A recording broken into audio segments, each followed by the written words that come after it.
Welcome to Cooking with Randemmz. Today we're making porcupine meatballs. You'll need 500 grams of minced beef, 500 grams of sausage mince, 1 large onion, 1 cup of rice, flour, milk, 800 ml can of tomato soup, oil to fry with, a large pot, frying pan, large mixing bowl, rice cooker if you want to use one, and approximately an hour. First off, I start by pouring out the rice. I did 1 cup and put it in my rice cooker. You can cook it whichever way you would like to do it. Make sure you wash your rice because that's important. Once I had the rice in the rice cooker, I then proceeded to cut my onion. Again, you can cut your onion however you would like to, but I decided that I was going to dice it. And look at my fancy way of how I dice onions. I'm very proud of the way that I dice onions. So you could learn something here. Once I have finished dicing the onion and I am satisfied with the shape of the cubes, I then turn the frying pan on, put some oil in the frying pan, fry the onion until it's nice and caramelized, but not too caramelized. And then I put that aside. All the while this is happening, I forgot to mention, if you're going to be cooking vegetables, it's a good idea to do that now. Put a pot of water on and boil some potatoes so that you can make some mash. That would be lovely. That's what I did on the side. So while the potatoes were cooking, while the rice was cooking and the onion was now cooked, the meat that we're using, like you can see, is minced beef and some sausage mince. Favorite thing to put in a bowl. Not really, it's disgusting, but it tastes good. So pop that in a separate bowl together and then chop your veggies. It actually shows me chopping up the potatoes, but they were already cooking, so I guess, I thought you'd like to know how to chop some potatoes.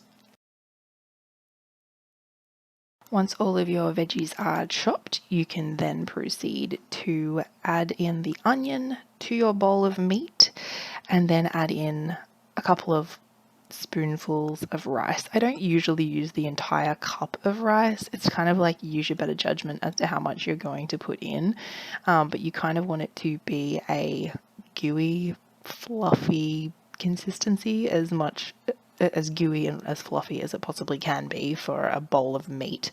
And then once you've done that, pop that aside for a minute and we're going to get the soup ready. So you want a really, really big pot that you're going to put the soup contents into. Once you have put the soup in, the soup, depending on what soup you're using, but this particular soup says to put half a can of milk, half a can of water. Depending on my mood, depending on whether I want it creamier, I will tend to just do an entire can of milk. I think that tastes better. If you're wanting to do a dairy-free alternative or lactose-free alternative, that's what I do. I use lactose-free milk or oat milk. I then use some, it says self-raising flour. It doesn't matter if it's self-raising or plain. You do you, boo. I put some on a plate and then I proceed to roll the meat into some balls and then roll them in the flour. It doesn't really matter what size you do these. It just, depending on the size, will depend on how long they cook for. I find that they're not as dry. They're a little bit more moist if you make bigger balls.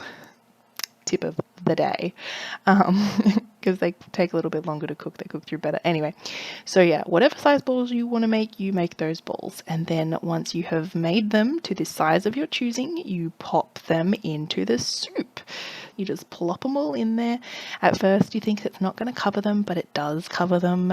Covers them very nicely because you're putting the balls in the soup and it's rising because of I'm sure you figured out how it works. Anyway, they all fit in there really, really nicely. And then you want to cook your vegetables. So I'm using a microwave steamer. You can cook them however you want to. Now the potatoes cooked, so we're going to make mash.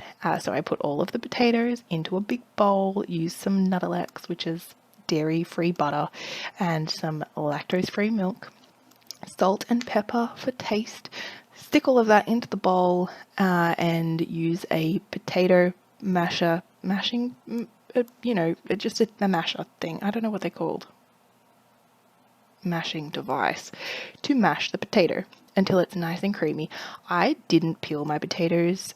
Again, that's just personal preference. I don't care. This is just my lazy mash. So, you know, it's yummy still. If you haven't done it, it's good. Try it.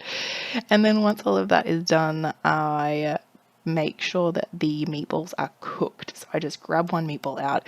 I just chop it in half just to see that like the meat looks cooked. There you go. Looks cooked. So now I can plate it all up. Put the veggies on the plate, put the mashed potato on the plate, put the meatballs on, and ta-da! It's really, really good. I like to add a heap of soup at the end onto top so you can like put it in your mash. It's amazing. Anyway, I hope you've enjoyed this recipe. This is a recipe passed down from my nan, so I hope that you can get some enjoyment out of it. If you have any questions, please leave them down below. Otherwise, I will see you in the next one. Thanks, guys. Bye.